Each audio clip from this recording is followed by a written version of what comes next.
Sean Mas. 3 jours. Rendez-vous. Sean Mas. 3 jours. 1, 2, 3.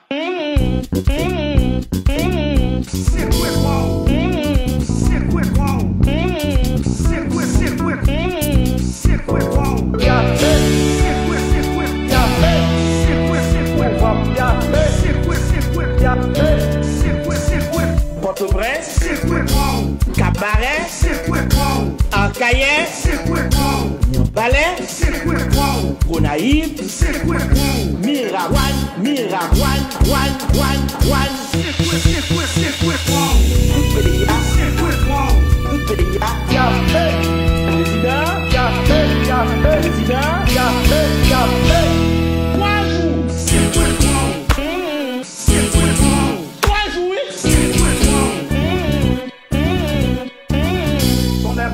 Vamos a verla.